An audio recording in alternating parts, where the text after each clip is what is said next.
സ്വാലിഹ്, ഇപ്പോൾ രക്ഷാപ്രവർത്തനം നടക്കുന്ന ഏതു പ്രദേശത്താണുള്ളത്? ഇന്നിപ്പോൾ കാലാവസ്ഥ അല്പം അനുകൂലമായി നിൽക്കുന്നത് രക്ഷാപ്രവർത്തനത്തിന് വലിയ സഹായമായിട്ടുണ്ട് എന്ന് മനസ്സിലാക്കുന്നു. മന്ത്രിമാരൊക്കെയും അവിടെ തുടരുകയാണല്ലേ? കാവ്യ, ഇന്ന് രാവിലെ മുതൽ തെളിഞ്ഞ അന്തരീക്ഷമാണ്. അത് തന്നെ വലിയ ആശ്വാസമായി രക്ഷാപ്രവർത്തനം പുരോഗമിക്കുകയാണ്. ഇന്നലെ നമ്മൾ കണ്ടതുപോലെയുള്ള ദൗത്യമല്ല ഇന്നുണ്ടാവുക. കാരണം ഇന്നലെ പ്രാഥമികമായി അവിടെ കുടുങ്ങിക്കിടക്കുന്നവരെ എല്ലാം രക്ഷപ്പെടുത്തുക, ജീവൻ അവശേഷിക്കുന്നവരെ എല്ലാം ആശുപത്രികളിൽ എത്തിക്കുക തുടങ്ങി വളരെ അടിയന്തരമായി ചെയ്യേണ്ട കാര്യങ്ങളാണ് ഇന്നലെ പൂർത്തിയാക്കിയത്. ഇന്ന് ഈ തകർന്ന കെട്ടിടങ്ങൾ മാറ്റിയുള്ള പരിശോധനകളാണ് ഇന്ന് നടക്കുക. രാവിലെ മുതൽ ഈ ശ്രമങ്ങൾ ആരംഭിച്ച് കഴിഞ്ഞിട്ടുണ്ട്. മുണ്ടക്കൈയിലെല്ലാം ഇത്തരത്തിൽ നിരവധി വീടുകളാണ് തകർന്നിട്ടുള്ളത്.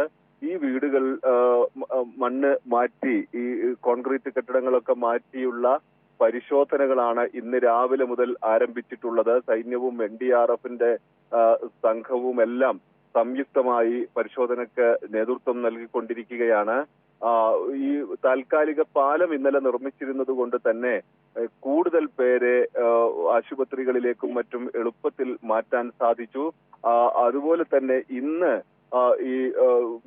ഇതുമായി ബന്ധപ്പെട്ട് ഈ വീടുകളിലെല്ലാം ഇന്നലെ കൂടുതൽ മൃതദേഹങ്ങൾ ഉണ്ട് എന്ന ഒരു നിഗമനത്തിൽ എത്തിയിരുന്നു. ഏതാണ്ട് 20-ലേറെ മൃതദേഹങ്ങൾ ഇവിടെ കണ്ടെത്തിയിരുന്നു. അത് ഏറെക്കുറെ ഇന്നലെ രാത്രിയോടെ തന്നെ ആശുപത്രികളിലേക്ക് മാറ്റാൻ സാധിച്ചിരുന്നു. ഇന്ന് വീണ്ടും പരിശോധനകൾ നടത്തുകയാണ്. ഇത്തരത്തിൽ തകർന്ന വീടുകൾക്കിടയിൽ ജീവൻ അവശേഷിച്ചിരിക്കുന്നുണ്ടോ എന്ന വളരെ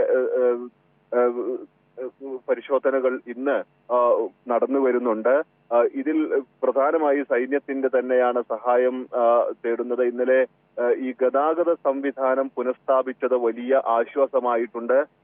ഗതാഗത സംവിധാനം ഒരുക്കിയതോടെ ഇത്തരത്തിൽ ആശുപത്രികളിലേക്ക് എത്തിക്കുന്നതിനും JCB പോലുള്ള വാഹനങ്ങളൊക്കെ ഈ അങ്ങോട്ട് കൊണ്ടുപോകുന്നതിനുമൊക്കെ വളരെ എളുപ്പമായിരുന്നു. ഏതാണ്ട് 400-ലധികം പേരാണ് ഈ ഭാഗത്ത് കുടുങ്ങിക്കിടന്നിരുന്നത്. അവരെ മുഴുവൻ ഇന്നലെ പുറത്തെത്തിച്ചു. ഏതാണ്ട് 50ഓളം പേരെ ഇന്നലെ എയർലിഫ്റ്റ് ചെയ്ത് ആശുപത്രികളിലേക്ക് മാറ്റിയിട്ടുണ്ട്.